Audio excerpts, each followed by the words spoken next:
Oi gente, Paula aqui, pra falar de quê? De poliglotices. E no vídeo de hoje eu vou continuar a falar sobre exames de proficiência, só que hoje eu vou contar a minha experiência fazendo um exame de proficiência. Eu fiz exame de proficiência 2 vezes. A primeira vez foi em 2015, que eu fiz para a língua inglesa. Eu fiz o CAE, que é um exame da Cambridge, que CAE significa Certificate in Advanced English. Ele equivale ao nível C1 do quadro europeu das línguas. Como foi fazer essa prova? Eu me inscrevi no Cultura Inglesa. O Cultura Inglesa, para quem não sabe, é um curso de inglês muito famoso, muito conceituado, e é o aplicador do exame Cambridge aqui no Brasil. Então, como eu fiz? Eu fui a uma unidade do Cultura Inglesa, tem uma aqui perto de casa, no bairro vizinho, me inscrevi, comecei a pagar, no caso eu acho que eu gastei, a minha prova foi na faixa de uns 500 reais mais ou menos, eu não lembro mais porque foi em 2015, né? Eu lembro que eu me inscrevi, comecei a pagar em fevereiro, eu paguei acho que em 5 vezes a prova, alguma coisa assim. E a minha primeira prova foi em maio. Aí eu me inscrevi, foi presencial, eu me inscrevi e depois eles foram me passando os detalhes da prova. Que dia, qual era o horário, o que podia levar, o que não podia. A minha primeira prova eu fiz no dia 29 de maio, que foi a prova oral.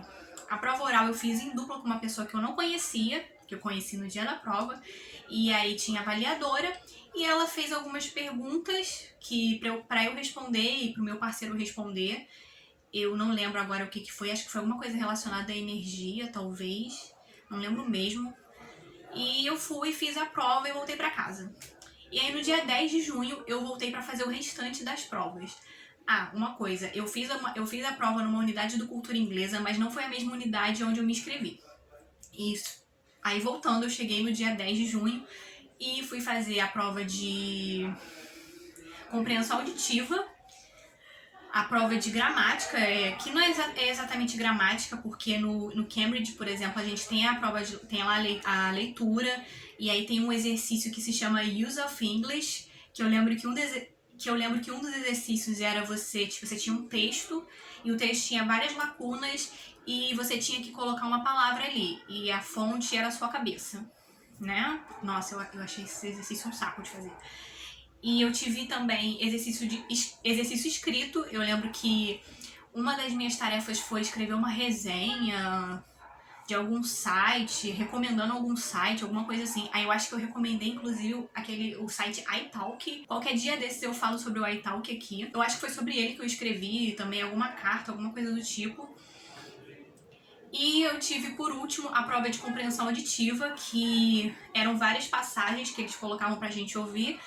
E as passagens, elas tinham sotaques diferentes. E, assim, eu acho que, pelo que eu lembro, elas começavam a ficar cada vez mais difíceis. Eu acho que a última passagem tinha um sotaque super complicado de entender, que eu lembro que eu fiquei meio nervosa. Até porque, olha só como é que foi a prova, gente. Eu cheguei lá cedo, eu acho que a prova estava marcada para 8 horas da manhã. Tinha outras pessoas também comigo, era pouca gente. Acho que não chegava nem a 10 pessoas. E você colocava os seus pertences numa sala separada da prova. O seu telefone, ele ia para um daqueles sacos que é lacrado, sabe? Que nem saco de Enem, de prova de concurso. E você só podia levar para a sala caneta, né, lápis, borracha para poder escrever na prova. E a sua identidade, porque você tem que mostrar a sua identidade para poder fazer o exame, que você assina a lista de presença. E é só isso. E assim, eu também podia ter levado alguma coisa para comer, um biscoitinho, porque a gente faz um intervalo, né? Em um determinado momento da manhã a gente fez um intervalo. E assim, eu cheguei na última prova já cansada, com fome, e assim, não vendo a hora de acabar, eu saí de lá bem cansada. Sobre duração, eu não lembro bem agora, mas uma coisa sobre essas provas é que a duração não costuma ser muita coisa. É coisa assim de 1 hora às vezes para você fazer, meia hora, depende muito da etapa da prova que você tá. Foi que eu falei no vídeo anterior, né, sobre a prova, sobre exames de proficiência, que exames de proficiência costumam ser provas bem cansativas, porque são mesmo. O resultado levou mais ou menos um mês para aparecer, porque você recebe uns dados para você consultar o seu resultado no site, porque o certificado não é emitido assim de imediato, leva um tempinho. E eu olhei os resultados e deu tudo certo, só que no meu caso, então, eu não tirei C1 em todas as competências. Porque assim, pra você conseguir o seu certificado, você tem uma pontuação mínima. E no CEI, no nível C1, a pontuação mínima era de 180. E você faz cada prova daquela, que eu tô vendo aqui no meu certificado, que eu já vou mostrar pra vocês, que temos a prova de Reading, que é leitura, Use of English, que é o uso do inglês, que foi a prova que eu falei que pra vocês que teve aquele exercício chato de pensar nas palavras para poder preencher as lacunas, Writing, que é a escrita, Listening, que é a audição, e Speaking, que é a fala. E na minha prova de Speaking, eu tirei 165. Ou seja, eu fiquei abaixo da nota do C1, que é a mínima 180, e por causa disso eu sei que além do certificado que eu ganhei, eles também me deram um boletim, e no boletim constava lá que no Speaking eu ainda estava nível B2. Mas em Reading eu tirei 201, e se você tira uma nota acima de 200, você já está no nível C2. Então, pra vocês verem como é que é a prova de proficiência, né, gente? É uma coisa que te mede mesmo. Eu fiz o CEI em 2015 e eu estava nível B2 na fala, mas nível C2 na leitura. Muito, muito louco isso, né? E eu sei que levou um tempinho pra eu receber o certificado, e o meu certificado é assim. Tá vendo? Meu nome, a nota que eu tirei, Grade C. Grade C, ó, eu tô vendo aqui, é quando você tem um nível, quando você tira uma nota, uma média, né, de entre 180 e 192, ou seja, eu tirei uma nota meio baixa, pra falar a verdade, né?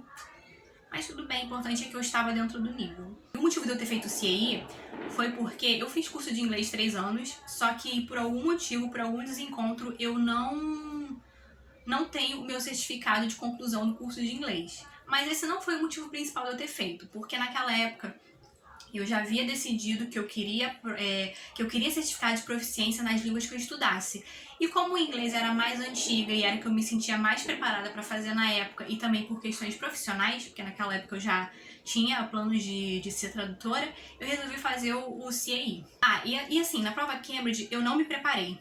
Eu já estava muito certa de que eu ia fazer o nível C1, então eu fui com o conhecimento que eu tinha, até porque na época eu achava que assim, poxa, é uma prova de idiomas, se eu tô naquele nível, pra que eu vou ficar me preparando? E assim, vocês viram que no final até que deu certo, né? Mas hoje em dia eu acho que eu faria diferente, eu me prepararia assim, pelo menos eu me prepararia pro formato da prova. E essa prova aqui, esse certificado ele não tem validade, o Cambridge ele é vitalício. Mas eu planejo fazer o nível C2. Ano que vem, provavelmente, eu acho que eu já tô pronta. E agora então vamos pro russo, para a prova Terkai 2, que eu fiz em abril de 2018. O motivo de eu ter feito foi porque, como vocês sabem, eu sou autodidata em russo, então eu não tenho certificado de nenhum curso para provar que eu falo russo, e essa foi a razão por eu ter feito. Até porque, gente, olha só, até 2018 não existia Terkai no Brasil. Se existia, devia ser uma coisa muito restrita à universidade. Então, se você quisesse fazer o Terkai, se você quisesse ter um certificado de proficiência de russo, você teria que ir à Rússia ou algum outro país que ministrasse essa prova. E não era o caso do Brasil. Em 2018, 3 escolas, se eu não me engano, o Clube Eslavo, Instituto Rússia Brasil e o Clube Russo Privet se juntaram para organizar essa prova aqui no Brasil. Essas 3 escolas, né? Elas deram essa oportunidade pra gente ter um certificado de proficiência. E eu sei que assim, logo que eu bati o olho que eu vi, eu fiquei meio insegura, mas quer saber, eu vou fazer. Até porque quem é que me garante que eu vou ter outra oportunidade de fazer essa prova no Brasil? Eu me inscrevi em fevereiro de 2018, eu paguei R$340 pra fazer essa prova. E a prova foi, se eu não me engano, em 8 de abril, eu acho. Foi no início de abril, acho que foi 8 de abril de 2018, foi um domingo. Eu fiz a prova no Instituto Rússia Brasil, que fica em Copacabana, aqui no Rio. A prova começou por volta de umas 2 horas, foi um dia só. Eu saí de lá já era quase 8 horas da noite. Foi uma prova muito cansativa, eu saí de lá bem zonza. Só que essa, assim, diferente da prova de inglês, eu consegui ter um intervalo, né, beber uma aguinha, comer alguma coisa. Eu lembro que eu passei na Americanas, comi uns biscoitinhos. Então essa, assim, foi cansativa, mas eu não passei, assim, tanto aperto que nem eu passei na prova CAE. E assim, no TRKI, os tempos também não eram muito grandes. Eu não lembro agora quanto era. Eu acho que a maior tarefa deve ter durado 1 hora, mais ou menos.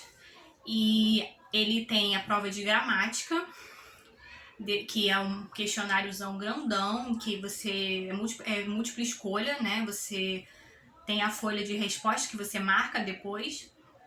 E depois da gramática tem a prova de escrita. Eu lembro que uma das minhas tarefas foi pedir uma vacina para algum órgão do governo.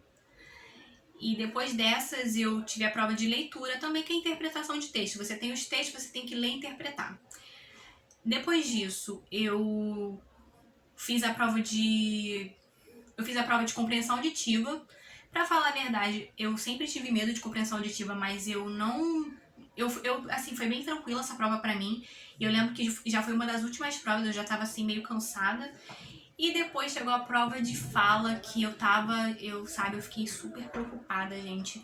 No dia anterior eu tava super nervosa com isso. Aí eu tentei fazer um vídeo meu falando sozinha em russo. Eu cometi um monte de erro bobo, sabe? Foi uma prova que eu fiquei bem preocupada. E no final, assim, na hora eu consegui desenrolar, né? E, assim, eu tirei a nota que eu precisava tirar. E sim, e também na prova CI a gente é múltipla escolha, você tem a folha da prova e a folha de resposta que você marca. E assim, uma coisa que é comum das duas provas, antes que eu termine de falar do TRKI, é que nessas provas, como o tempo é limitado, não é muito bom você na tarefa de escrita ficar fazendo rascunho. É melhor que você escreva logo direto, e se você errar rasura ou ver se pode usar lick paper, corretivo. Mas como o tempo é limitado, não é muito bom você ficar fazendo rascunho na prova de escrita, não. E como é que foi, então, essa prova de russo aqui no Brasil, já que era a primeira vez? As escolas se organizaram, elas chamaram uma avaliadora da Universidade de São Petersburgo, que é a responsável pelo TRKI. Essa avaliadora veio lá da Rússia, ela foi para São Paulo, depois veio para o Rio para aplicar as provas. É ela que aplicou a prova de conversação para os alunos que estavam ali fazendo a prova. Eu não lembro muito bem o que eu falei na prova. Eu sei que na prova de conversação tinha um exercício que ela pedia para eu falar a frase com uma determinada entonação. Fala essa frase feliz, fala essa frase triste, fala essa frase entediado. E depois a gente debateu sobre algum tema, eu não lembro, acho que foi educação, que eu devo ter falado com ela sobre educação, eu não lembro muito bem agora. Porque assim, gente, pode parecer, ai meu Deus, você não lembra nada, Paula. Mas é porque é uma prova cansativa, então assim, sabe, você já chega um ponto que você já tá zonzo, você tá cansado, você não sabe nem como é que você ainda tá raciocinando, então como é que você vai lembrar tanta coisa? Mas eu lembro que depois dessa prova, no dia seguinte, eu fiz um vídeo grandão no meu Facebook, contando tintim por tintim da prova. Eu tenho esse vídeo ainda, quem sabe um dia eu poste aqui no canal esse vídeo inteiro, que é um vídeo grande, né, e tipo, eu tô toda desarrumada e tudo mais. Mas, assim, foi uma experiência muito boa. Eu achei que o nível da prova, por ser B2, já tava meio alto. Só que no final deu tudo certo pra mim, gente. Eu consegui tirar as notas que eu precisava pra poder ter o certificado B2. E aí eu ganhei o certificado aqui, né? Pequenininho. E tem uma coisa que eu tenho, assim, muita birra com esse certificado. É que eles transliteraram o meu sobrenome errado. Tá Paula Clemente, eles botaram do jeito que se eu ler isso aqui, eu vou ler Clemente, sabe? Também não é pra tanto, né? Nunca pedi pra corrigir, mas é uma coisa que dói meu coração toda vez que eu vejo esse certificado. Ele tem prazo de validade indeterminado, e junto com esse certificado, eles dão um boletim pra você, né? Uma espécie de boletim com as notas separadas ali, só que diferente do CAE, que eles tinham a nota ali em número, o TRKI ele mede por porcentagem. E eu tirei 92% na prova de compreensão auditiva, agora é que eu lembrei. E esse boletim que eles dão tem validade de 2 anos, ou seja, meu boletim já tá cansado de estar vencido, né? Meu boletim já tem 3 anos já. Talvez aí já esteja na hora de eu renovar isso aí, né? Quem sabe, nível C1 aí me aguarda. Mas eu pretendo sim fazer no futuro próximo nível C1. Acho que não passa do ano que vem. E preparação, como é que eu fiz? Como eu falei no vídeo de exames de proficiência, eu me preparei daquela forma que eu falei pra vocês. Eu peguei os tópicos mais críticos e estudei eles. Eu me inscrevi em fevereiro e a prova foi em abril, então eu tive pouco tempo pra me preparar. Eu tive aí 1 mês e meio, mais ou menos. E assim, nesse meio tempo, o meu pai morreu, eu tive conjuntivite, isso tudo no mês de março, tá, gente? Então vocês podem ver que também eu acabei perdendo alguns dias de preparação, né, por causa dessas coisas chatas que aconteceram na minha vida. Mas, assim, a minha preparação foi gramática, eu revisei casos, eu revisei os casos gramaticais, estudei muito verbos de movimento, particípio, coisas que eu sabia que poderiam me causar problemas na prova. E muito podcast, eu assisti vídeos de debate presidencial, quando eu tive a oportunidade de fazer aula de conversação eu fiz também. Eu me preparei dessa forma, para a prova de russo eu me preparei. E também eu fiz o TERCAI porque além de eu não ter um certificado comprovando, tem a questão profissional também, né, gente? E eu já, em 2018, em 2018 eu já tinha planos de ser tradutora, então eu achei que era legal eu ter uma comprovação do meu conhecimento da língua. Bom, gente, é isso. Essa foi a minha experiência com provas de proficiência. Eu vou voltar aqui e vou falar mais dessas experiências, porque eu ainda vou ter outras experiências com prova de proficiência. Não duvidem, né? Eu ainda tenho muita prova de proficiência para fazer nessa vida. E assim, eu não faria nada diferente, né? Eu gostei muito de ter passado por essas duas experiências, apesar de terem sido muito cansativas, né? Mas foi uma coisa assim, eram sonhos que eu tinha, que eu consegui realizar e valeu a pena cada minutinho. E essa foi a minha experiência, eu espero que vocês tenham gostado. Apesar de tudo, é muito legal fazer um exame de proficiência, é uma coisa muito legal assim de você ter depois de você ver, né? Nossa, olha só o meu certificado de B2, de C1, na língua que eu estudei tanto tempo, e olha isso, tem uma comprovação que eu sei usar aquela língua. Você se sente orgulhoso, sabe? Você vê que, caramba, olha só, toda essa jornada para chegar até aqui. É uma coisa muito legal, uma coisa muito boa. Bom, é isso. Eu espero que vocês tenham gostado. Se vocês gostaram, não esqueçam de curtir, compartilhar, contar pra todo mundo. Se é a sua primeira vez no canal, seja bem-vindo, seja bem-vinda. E não esqueça de se inscrever e ativar o sininho pra não perder nada que acontece por aqui, tá bom? Essas foram as poliglotices de hoje e até a próxima!